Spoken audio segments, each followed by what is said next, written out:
Yo, what's good? It's your boy Kurt, and today, man, we have another reaction, no? So basically, today we are going to react to trailers, no, ng 51st Manila Film Festival entries ngayong taon. Let's see, no, kung ano bang mga entries meron tayo darating ngayong taon. I'm really actually excited with this. I hear na meron tayong bagong Shake, Rattle, and Roll. So, I'm actually excited with that. But let's see, no? Let's see. First look. Most of this is just a teaser. Meron ng full trailer. But, yeah. Let's fucking get it. This Shake, Rattle, and Roll Evil Origins official trailer. Okay.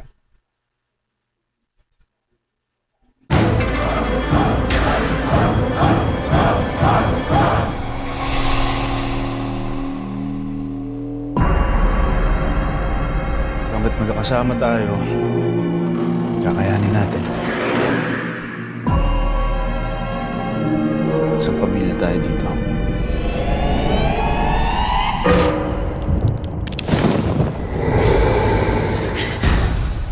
Panalangin, penitensya. Is that a devil? What the hell is that? Panalangin, penitensya. Ito ang inyong sandata. Labanan niyo ang kasalanan. Talikod ng mga anino. Bumubulong. ¿Qué estás escondiendo?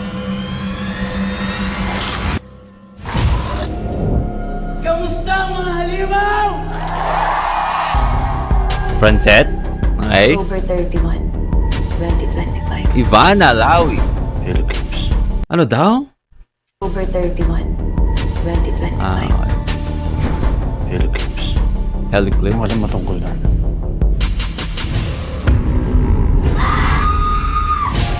Ano nangyayari? Bakit nila tayo So we have Fiang as well and MJ Fiang. gusto patayin lahat?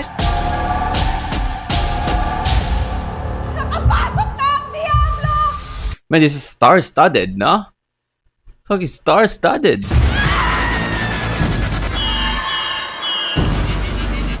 Anong kulto? Anong baul? Kayang-kaya natin labanin si Manong at yung mga aswang. Kalokohan. Hindi tayo makakatakas sa kanya kailanman. Kanino? Papamatay ka ba, kuya? Lalaban na tayo. Oh. Hindi kaya karma This Christmas, tatakutin ko kayo this Christmas. natin, bro. Hindi tayo pwedeng mamatay dito, okay? Kailangan mahanap ko siya. Kailangan malaman ko kung ano nangyari sa kanya.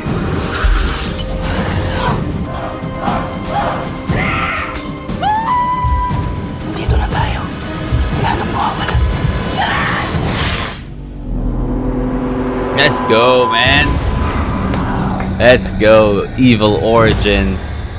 Let's go. I actually have an idea already about this. Na kasi napanood ko na siya napanood ko na siya. Hindi ko pa siya napanood. Hindi pa siya sinashowing.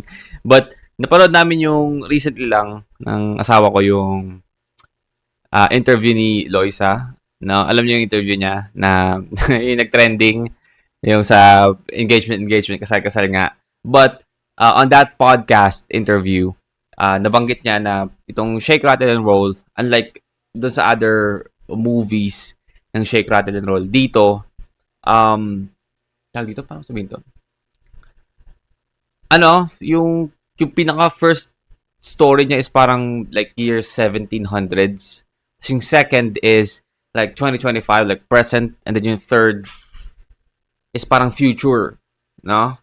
So parang yung kila Richard Gutierrez, yung kila Fiang 2025, and then yung kila Loisa is yung 1700s, yung mga madre. So I'm really excited and gusto ko yung concept niya. So yeah. Nice, no? I'm actually excited with this one. This specifically. What's next? This is Call Me Mother. Yep, this is with Vice Ganda and Nadine Lustre. Laging tinatanong, Oh, sorry? Ano nangyari doon? Ba naka-skateboard? Bakit may ilaw? Ang mga anak. Iisip ko lang kung nasa mabuting Boom, boom. kalagayan ba siya ngayon. Baby pa lang siya nung muli ko siya nakita. Nung iniwan sa akin yung bata, hindi rin naman ako ready nun. Hindi naman ako naging nanay overnight. At hanggang ngayon, pilit ko pa rin dinidiscover kung paano maging ina. Sino po ang magulang ng bata? Pero ako, gusto kong malaman, paano naman ginagawa ang isang ina? Aampunin ko na ang bata. Kaya pirmahan mo to para makalayas na kami ng anak ko dito sa God-forsaken country, the Philippines!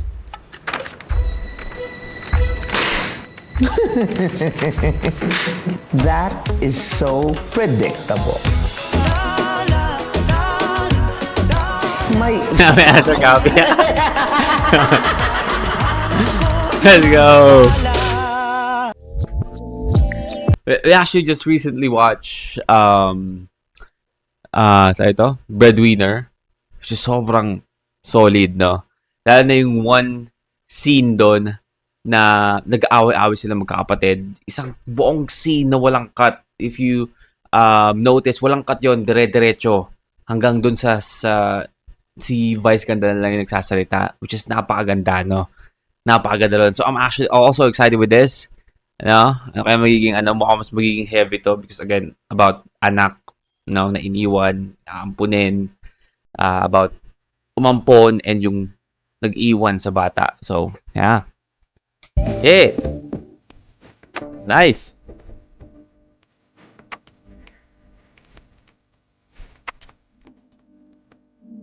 Diba na trip ni Vice ganda ngayon, pinapatawa ko lang, you know? Ngayon, yung mga movie niya, merong pa rin, touch pa rin device ganda, which is mapapatawa ka talaga. At the same time, meron ng kurot no, sa puso.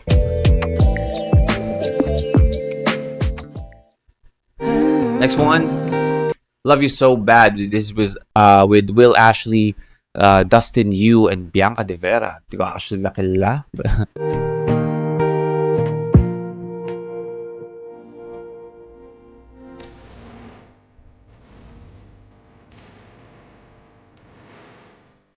Yeah. Love You So Bad. Ito kalak.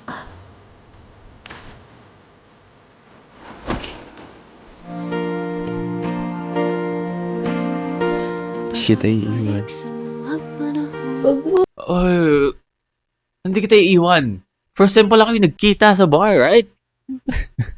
Huwag iwan, please. Sige, dito lang ako. Oh.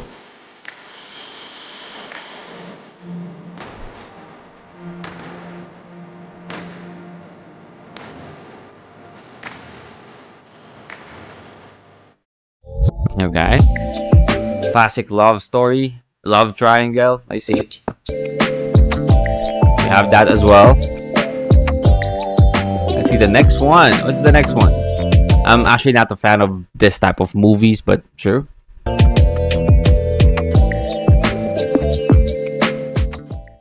My best friends. Bar Boys After School 2025 full trailer kasama si Carlo Aquino, Rocco Nacino, Enzo Pineda, and Kian Cipriano. 10 years ago, we left law school. Yes. And then, life happened. Nabalitaan ho kasi namin, ano? Kaya Bar Boys. Kasi nag-aaral sila ng law school. Akala ko naman Bar Boys kasi may sila mag-bar. Pero Bar Grade daw Boys. kayo sa bar exams. Bakit ako yung nagtatrabaho dito? If I believe in anything supernatural, grounds na yun for disqualification? No, sir. Louder, please. This is unfair. Di mo dapat ako nilalayo sa anak natin. Nag-start na ang no contact natin, Chris. Oh, Asuncion, Hirap Perez, and Zuniga. Kayo ang second group. I took the law school entrance exam a decade ago and I failed. Excuse me, pwede magpapirma? Ay, Skian. Oh, man! Oh, what the hell? Skian nga pala to. What the fuck?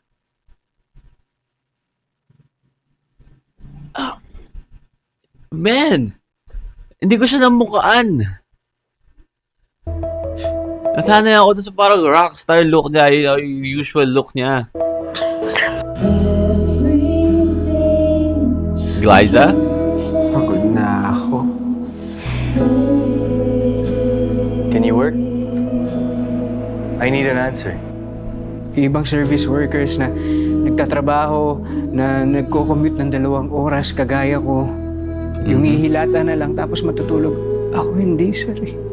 Ako magtitimpla pa lang ako ng kape ko kasi nagsisimula pa lang yung araw ko tapos magbabalak pa ako. And ma'am, God, Hirap nga yan. I'm so exhausted of it. Maybe the point of life is not to win or lose, but to experience life. Kaso walang lawyer within a 10-kilometer radius. Kaya naisip ko, ako na lang. Di ko alam kung tama ba tong decision ko. When you get to be my age, missed opportunities will haunt you more than failures. By not trying, you only create a vacuum. No lesson, no stories. Many of the things we dream of, we will not live to see. It is a gift for the people of the future. And this is why we need to teach. And this is why we need to learn. Let's go, Sasa. Oh, man. I'm actually curious, no? Ang gusto kong panoorin to. Radina Banal is one of the most I'm actually sold sa trailer, no? funny Trailer pa lawyers lang. in our country. Oh, Kanina confident ako pero ngayon, sino yan? alanganin tayo. Sino to? Attorney Vicencio, what an honor. I am your #1 fan.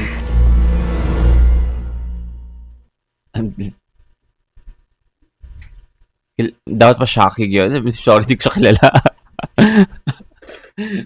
Oh, man. Next one is Manila's Finest. Piolo Pascual, Enrique Hill, Ashton Olviga, and Rica Paralejo? Talaga ba? Ang nagbabalik. Rica Paralejo? Damn. Wala na siya. Wala na si Bert. Jeez. Papa P. Oh. Mga pulis? Joy De Leon? Lit na kotse nila. Ang cute.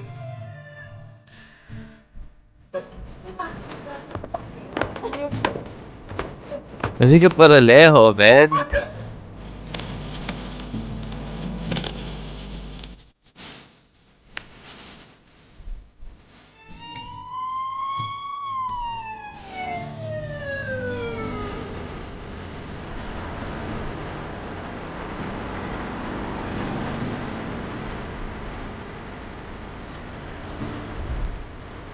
Pelikula na Raymond Ray. Is this a true story?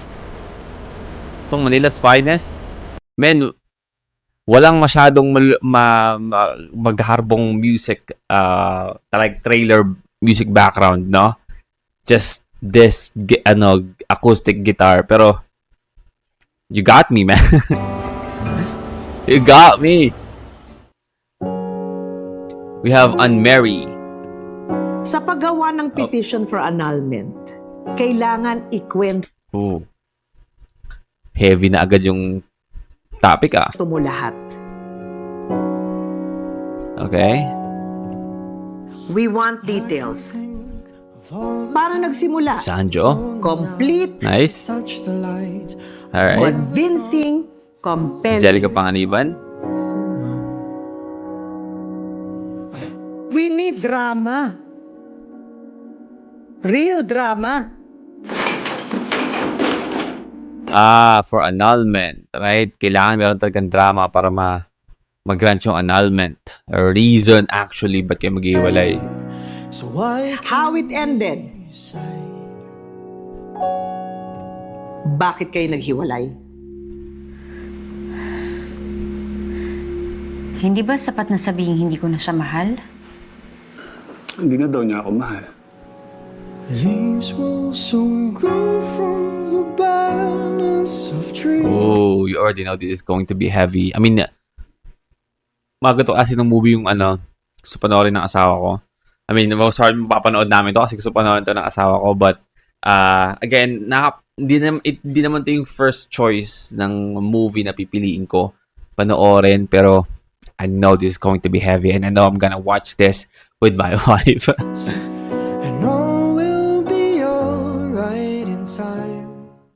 Let's go. Imperfect. Oh. Hello, Jessica. Hi, Giro. Oh, kaya ba imperfect? Diba? Hi, our coach. Her name is Jessica.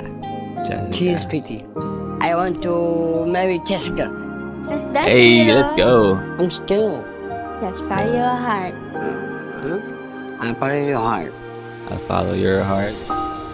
When the world says they can't, they'll prove they can. Woo. Tanda na ako, 28 na ako. Gusto ko, may family din ako. You make me happy. You're so very pretty, Jessica. I like your smile. I like you too, Giro. Gusto ko maging ibon, malaking ibon. Why bird? Kahit saan, pwede tayo pumunta. Parang agila. Gusto ko lang kita makasama. Hanggang sa ulap. I will fly with you. Aww.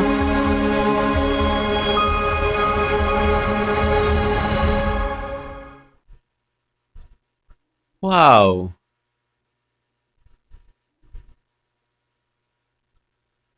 Wow, man.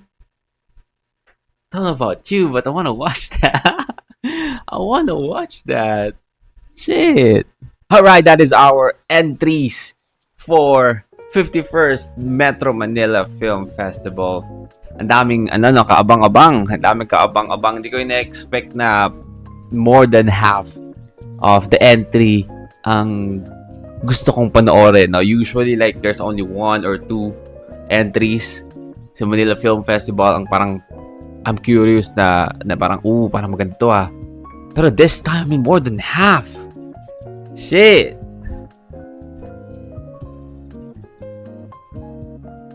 And gustong-gusto ko yung evolution, by the way. Ang gusto kong sabihin, ang evolution ng movie ni Vice Ganda. No? Na nanggaling tayo from the, the Revengers. Papunta dito sa Breadwinner, and then now we have this. Like, more realistic, kumbaga. Kasi parang over na tayo sa ganong klase ng comedy movies. No? Nagiging na siyang a bit cringy, pero Vice Ganda over time no nag-evolve. Man, I'm really excited with this year of MMFF entries. So, yeah, I mean, that's our reaction for today, man. Sana gusto nyo. Leave a like and subscribe. Gusto nyo mag-asabitin yung artist, man, singer, rapper, so nag-react tayo dyan. Just comment down below. And that's it for me today. See you on my next vid. You guys stay awesome. And peace.